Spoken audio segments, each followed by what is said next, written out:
E aí pessoal, tudo beleza? Bem, nós começamos aqui hoje mais uma aula para o nono ano, Ensino Fundamental 2, e o tema da aula de hoje é eletricidade, tá? Então, o que nós temos para falar de eletricidade por enquanto? Bem, nós iremos falar de onde vem a eletricidade, né, da carga elétrica, como que é feito o processo de eletrização, o que são condutores e isolantes, né, e como calcular a quantidade de carga, bem como entender como funciona a força elétrica, tá? E na próxima aula nós trataremos sobre a parte de corrente elétrica, resistores, diferença de potencial e alguns pequenos circuitos, tá bom? Então, a princípio, vamos falar da eletricidade no contexto histórico, né? Primeira coisa que a gente precisa saber é que a eletricidade ela é um ramo da física que está ligado aos fenômenos relacionados a cargas elétricas.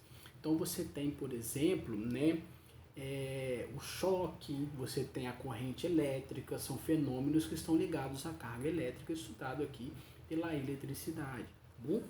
E o primeiro relato, né, a primeira descrição desse fenômeno elétrico, ele aconteceu lá no século 6 a.C., com Tales de Mileto. E o que era esse fenômeno? Você tinha essa pedra, né, esse minério aqui, ó, e o nome dele é âmbar, né, do grego, né, em grego é elétron, por isso o nome elétron, por isso o nome eletricidade, tá? Você esfregava esse âmbar num pedaço de lã, e esse minério, ele adquiriu uma propriedade bem legal, que ele começava a atrair pequenos pedaços de palha, né? Então você esfregava ele numa lã ou na pele e ele começava a atrair os pequenos objetos. A gente consegue fazer um experimento bem parecido, né? Esfregando um pente ou uma caneta no cabelo, fazendo com que ele atraia pequenos pedaços de papel, tá? Um experimento bem legal, tá? Se vocês estiverem na casa de vocês, eu aconselho. Pode fazer o experimento utilizando um canudinho, uma folha de papel, aqueles guardanapos, né? Ou pode ser papel toalha e aquele papel para alumínio, né? Eu aconselho vocês fazerem na casa de vocês, caso tenham uma curiosidade, com um canudinho, uma folha de papel toalha e um pedaço de papel alumínio. Você corta o papel alumínio bem pequenininho, né? Mas bem pequenininho mesmo, no tamanho assim de um grãozinho de feijão.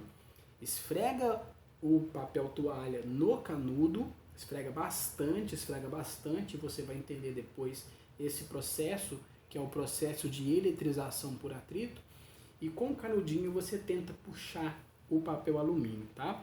Depois do vídeo vocês tentam fazer essas experiências aí, eu vou tentar fazer aqui também para poder filmar e mandar para vocês, tá bom? Mas, então, você tinha lá no século 6 a.C. essa pedra que você conseguia fazer, tá, esse mesmo experimento, ok? Então vamos continuar. Cargas elétricas, de onde vem? De onde vêm essas cargas elétricas? Olha só, bem, nós já estudamos em química os modelos atômicos, né? Então você tem lá Dalton, Thomson, Rutherford, por aí vai. E o modelo atômico que a gente vai utilizar aqui para explicar, tá? É o modelo atômico de Rutherford. O modelo atômico de Rutherford, ele traz para a gente um núcleo formado por prótons e nêutrons e o elétron girando na eletrosfera, que é uma parte externa ao núcleo, né? Ele fica girando ali do lado de fora. E o que a gente precisa saber disso aqui? Primeiro, é que o átomo ele tem um núcleo positivo. Positivo porque tem prótons e nêutrons. Prótons que são positivos e nêutrons que não têm carga. E rodeado de elétrons que são negativos, beleza? O núcleo ele é formado de prótons e nêutrons. Os prótons possuem uma carga numericamente igual ao do elétron, só tem sinais contrários, mas o valor é o mesmo, beleza? O nêutron não tem carga e, de modo geral, né, quando você encontra aí um átomo na natureza, quando você encontra um objeto, né, na natureza, o número de prótons e o número de elétrons são iguais.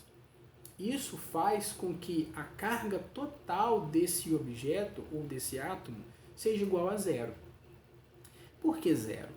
Porque se você tem 10 prótons e 10 elétrons, e os 10 prótons têm a mesma carga de 10 elétrons, só que com sinais contrários, essas cargas se anulam.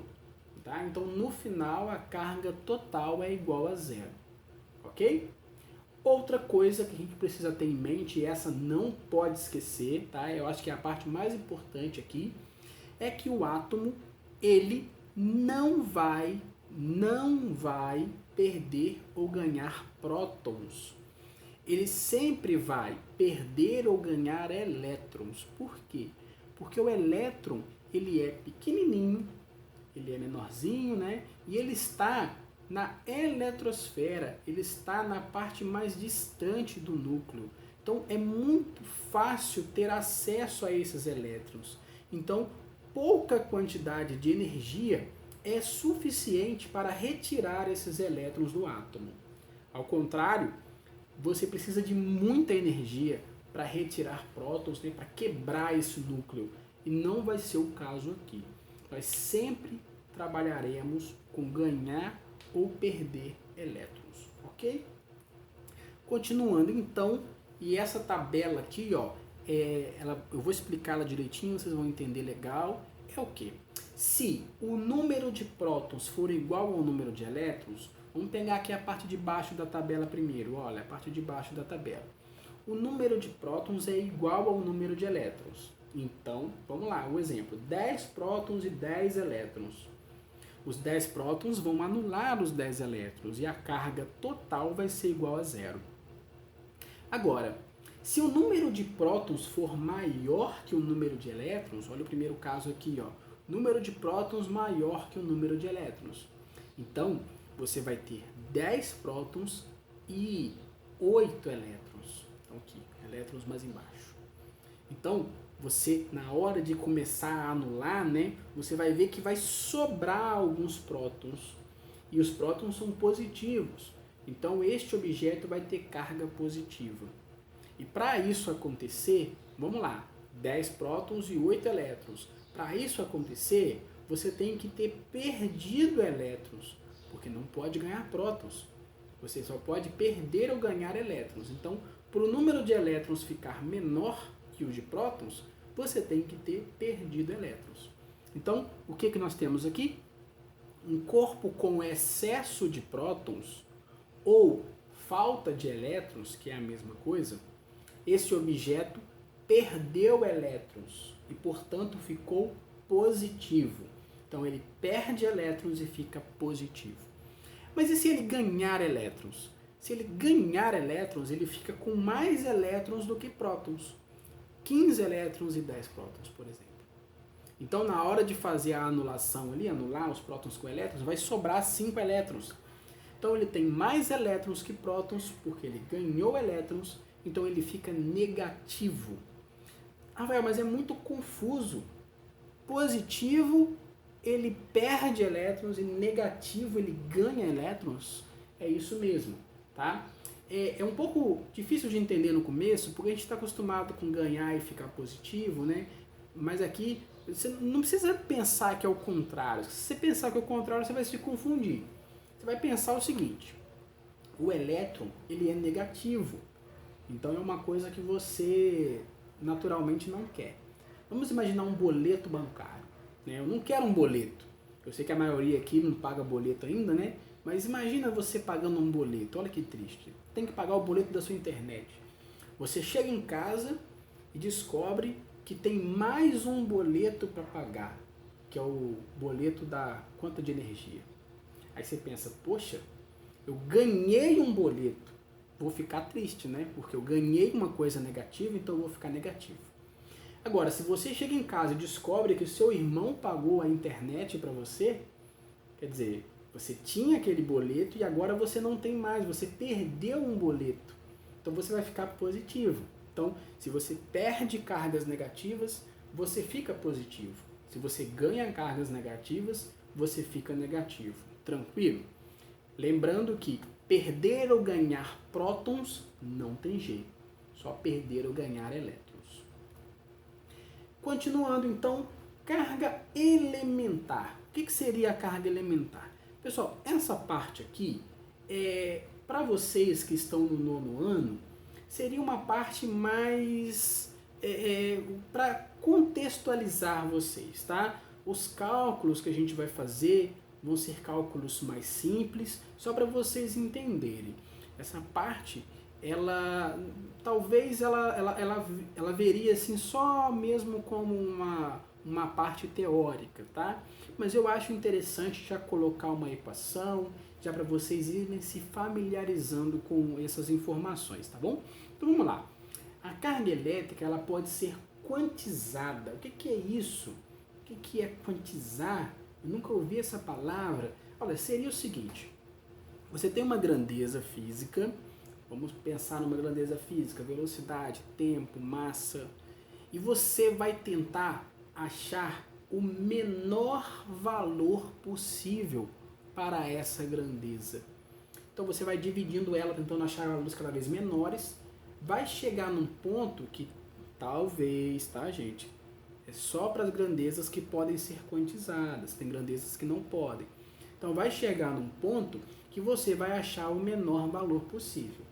No caso da carga elétrica, o menor valor possível para a carga elétrica é a carga de um próton ou de um elétron, já que eles têm valor numérico igual, né? Então, por quê? Porque sim, porque essa carga é a menor. Porque não teria como, em um átomo, a gente ter meio elétron ou meio próton, tá? Então, no mínimo, a gente vai ter um próton ou um elétron, ok? Um elétron a mais ou um próton a mais e por aí vai. Então, nesse caso, qual que é o valor dessa carga? O valor dessa carga é o valor da carga de um elétron ou da carga de um próton, que vale aproximadamente 1,6 vezes 10 a menos 19, tá? Eu vou marcar isso aqui, ó. 1,6, vamos ver se isso, 1,6 vezes 10 a menos 19 coulombs. Coulombs, que é a unidade de medida de carga. O próton é mais E. Esse E vem de elementar, ok? Então, o próton é mais 1,6 e o elétron é menos 1,6. Tranquilo? Agora, como que eu vou fazer para calcular a quantidade de carga total de um corpo? Aí, nós precisamos saber o número de prótons e o número de elétrons, ou saber já de uma vez a diferença entre os prótons e elétrons. Por quê? Porque a gente não precisa necessariamente de quantos prótons e quantos elétrons tem. Eu preciso saber quantos prótons eu tenho a mais ou quantos elétrons eu tenho a mais, ok? Então, se eu te falar que em um átomo tem 6 elétrons a mais, beleza, não preciso saber de mais nada. Agora, eu poderia falar o número de prótons e o número de elétrons. Aí você teria que calcular a diferença entre o número de prótons e elétrons. E depois multiplicar pela carga de um próton só ou de um elétron só. Exemplo. Se eu tenho 5 prótons e 3 elétrons, eu tenho 2 prótons a mais. E cada próton tem 1,6 de carga. 1,6, 1,6. Então vai dar 3,2 vezes 10 a menos 19 coulombs. Entendeu? Se não entendeu, preste atenção nesse exemplo aqui. Aqui, para exemplificar, nós desenhamos 3 esferas com o sinal de mais representando os prótons e o sinal de menos representando os elétrons. Então, na primeira, nós temos 1, 2, 3, 4, 5, 6, 7, 8 prótons e 2 elétrons. Então, eu tenho 6 prótons a mais. E cada próton tem 1,6 vezes 10 a menos 19. Multiplicando aqui, nós temos 9,6 vezes 10 a menos 19 coulombs. No segundo exemplo, nós já temos 1, 2, 3, 4, 5, 6, 7, 8, 9, 10 elétrons e 3 prótons. Então, nós temos 7 elétrons a mais. Cada elétron com os mesmos 1,6 vezes 10 a menos 19, tá bom? Ah, Rafael, mas o que é esse tracinho aqui, ó? Esse tracinho é o módulo, tá? Você não precisa colocar o sinal do menos 1,6 aqui. Você sabe que vale 1,6 e você sabe que como está negativo, a maioria aqui é negativo, no final a carga será negativa. Menos 11,2 vezes 10 a menos 19. Por fim, 1, 2, 3, 4, 5, 6, 7 elétrons, 1, 2, 3, 4, 5, 6, 7 prótons. Então, o número de prótons é igual ao número de elétrons. Então, a diferença é zero e a carga total será zero. Ah, então quer dizer, Rafael, que um objeto pode ter prótons e elétrons e mesmo assim ser neutro? Sim, a maioria é assim que acontece. Um objeto neutro, ele tem prótons e elétrons, só que ele tem prótons e elétrons na mesma quantidade. Você não vai encontrar um objeto que não tenha nenhum próton, nenhum elétron, a não ser que você esteja falando de um nêutron isolado, né? Mas isso não vai acontecer. Né? Você vai acontecer de ter que um objeto, por exemplo, né? Você tem lá uma caneta tem prótons e elétrons, mas o número de prótons e o número de elétrons estão em igual quantidade. A caneta naturalmente é neutra, beleza? Então, continuando aqui, princípios da eletrostática. Nós vamos falar aqui do primeiro princípio aqui, que talvez é o que vocês mais conhecem, que é o da atração e repulsão, que diz que os opostos se atraem.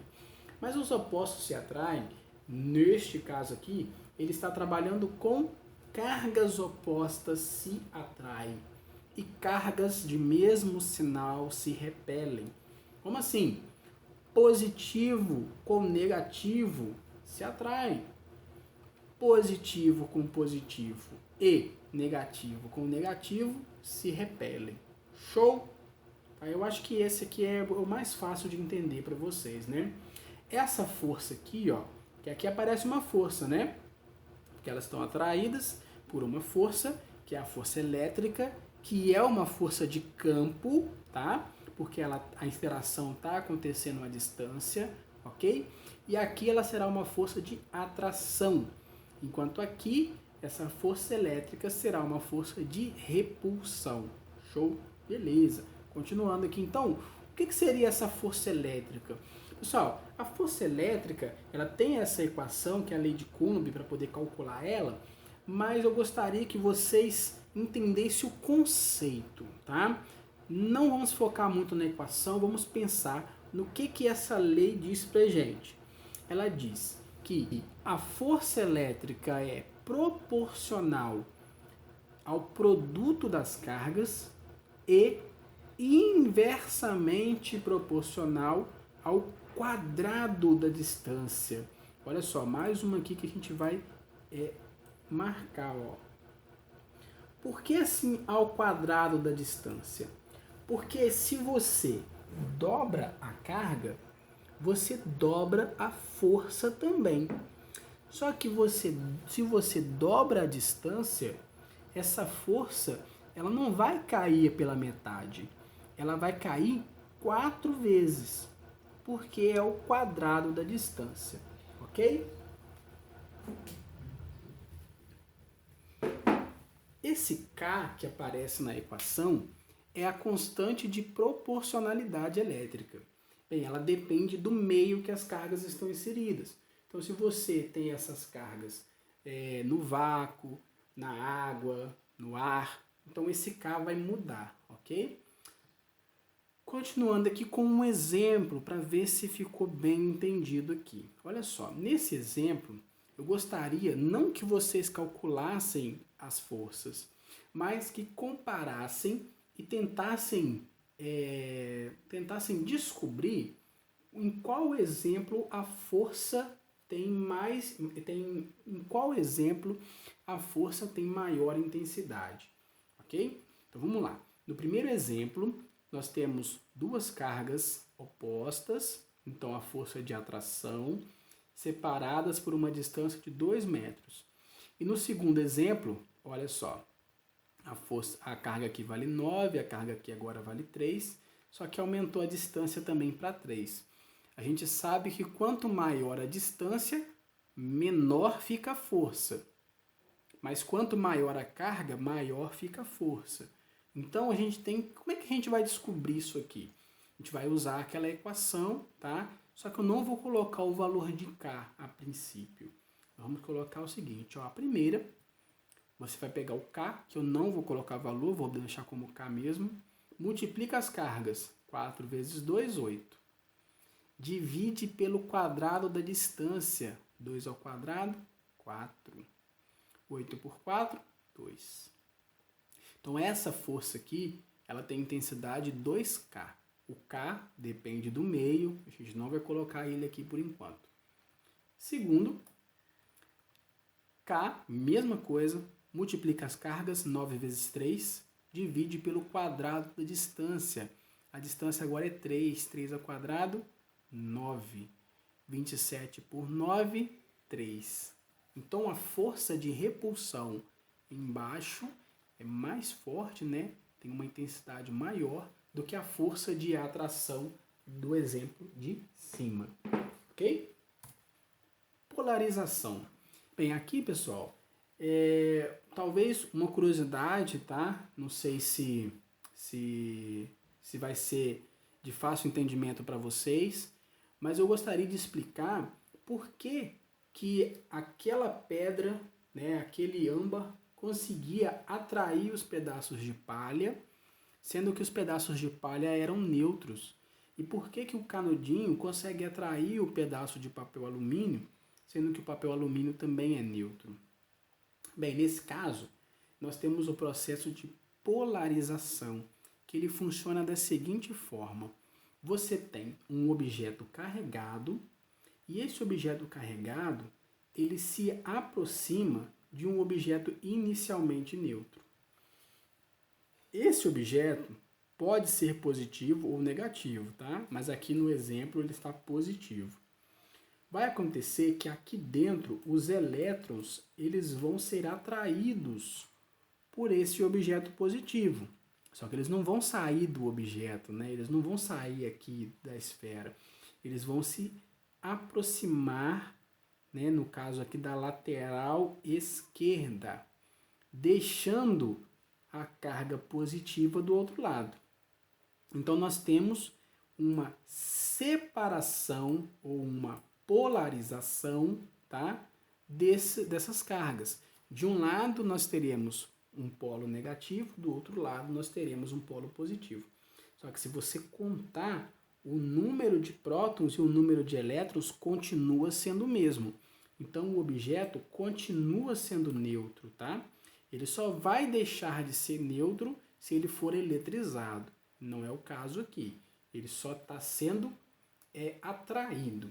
E por que atrai? Tá, aqui eu tenho uma repulsão por parte do mais e mais, repele, e por parte do mais e menos atrai. Mas por que atrai, se tem as duas forças?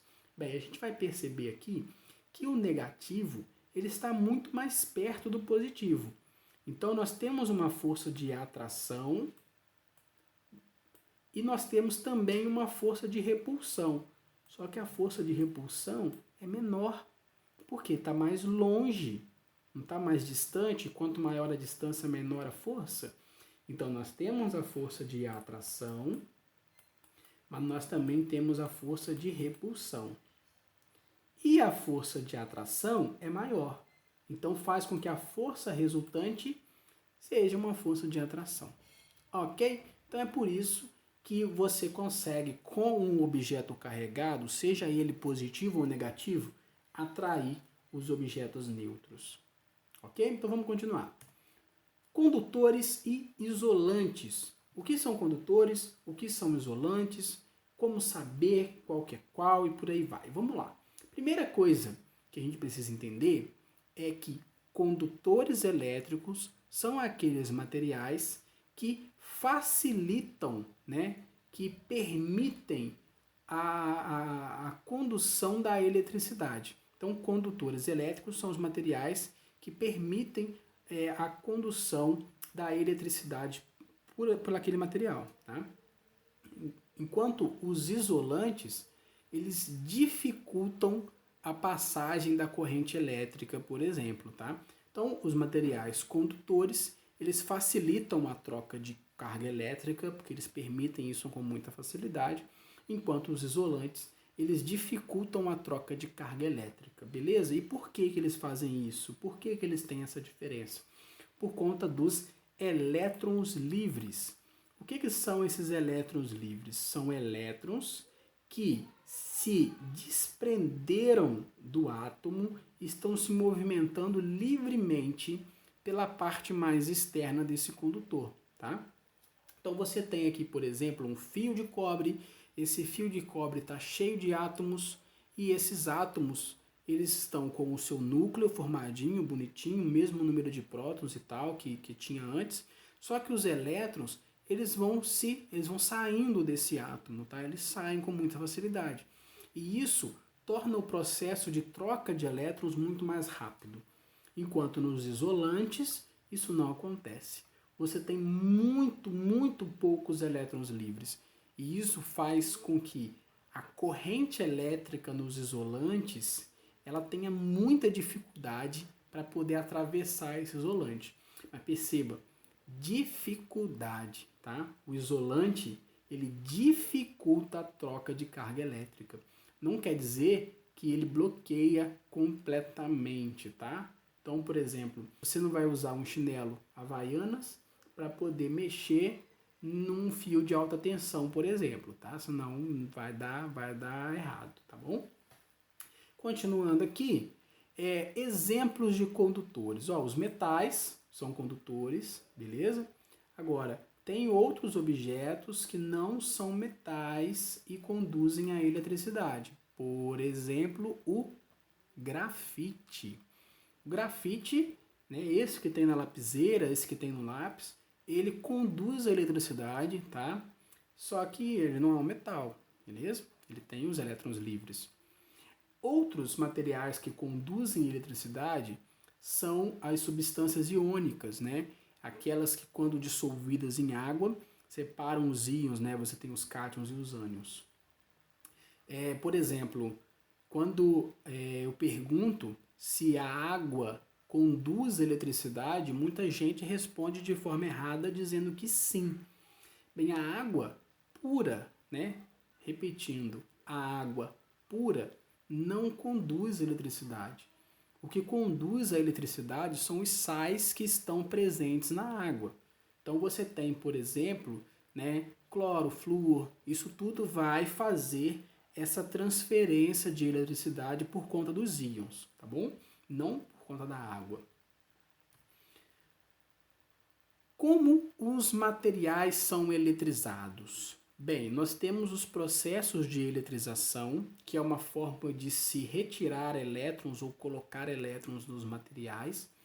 E nós vamos falar aqui dos 3 processos. O primeiro processo é o processo de eletrização por atrito. O processo de eletrização por atrito seria o que? Você esfregaria 2 objetos que estão inicialmente neutros, tá? E esses objetos, por conta de você estar esfregando, né, os elétrons de um iam ganhar energia e iam pular para o outro objeto. É basicamente isso. Você fornece energia para um elétron para que ele consiga se desprender do átomo e assim ele pula para o outro objeto. Bem, então aqui o vidro e a lã foram atritados. O vidro perde elétrons, tá? O vidro está perdendo elétrons. Então o vidro fica positivo e a lã fica negativa. A lã e o vidro têm cargas opostas, mas de mesmo valor. Por quê? Se o vidro perdeu elétrons, ele perdeu, sei lá, 1000 elétrons, a lã ganhou 1000 elétrons. Então, se o vidro tem carga mais 5, a lã tem carga menos 5. E como é que eu sei quem fica positivo e quem fica negativo? Eu vou utilizar a série triboelétrica, que é essa tabelinha aqui. Essa tabelinha, claro, ela está reduzida. Você consegue versões com muito mais substâncias, tá? Muito mais materiais aqui. Mas então, você tem que procurar nessa tabela os dois materiais que você está atritando. Aqui, ó, na regra da tabela, você tem que o positivo ele está localizado mais acima. Então, aqueles materiais que tendem a perder elétrons e com isso ficar positivo, eles estão mais acima. E os materiais que tendem a ganhar elétrons e com isso ficar negativo, eles estão mais abaixo. Aí a gente vai procurar o vidro e lã. Achamos. Quem está mais acima é o vidro. Então o vidro ele fica positivo e a lã que está mais abaixo fica negativo. Ah, mas a lã então vai ficar sempre negativo? Não, gente, depende com o que você atrita. Vamos lá, eu vou atritar lã e cobre. Esfregou, esfregou, esfregou, a lã vai ficar positiva e o cobre vai ficar negativo, porque a lã, quando comparada ao cobre, está mais acima da tabela. Então ela vai ficar positiva. Beleza? Deu para entender? Outro processo de eletrização é a eletrização por contato, tá? Então você vai ter dois condutores de cargas diferentes. Porque se as cargas forem iguais, você não vai ter troca de elétrons entre eles, tá? Eles já estão estabilizados, eles não vão passar elétron de um para o outro. As cargas precisam estar diferentes. Um deles pode até ser neutro, tá? O outro tem que ter carga. Então vamos lá, antes do contato nós temos cargas diferentes nesses condutores.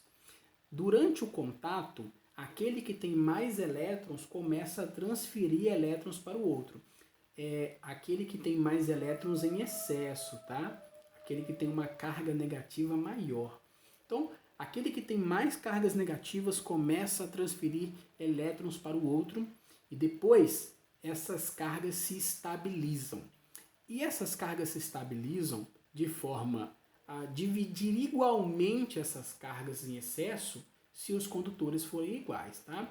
Então, quando você tem dois condutores iguais, né, idênticos, você divide essa carga total ao meio. Você faz aqui uma média aritmética, que seria o quê? Menos 5 menos 8, menos 13. Menos 13 de carga total, divide para 2, menos 6,5 para cada um. Beleza? Show? Então, continuando. E o último processo é o processo de eletrização por indução.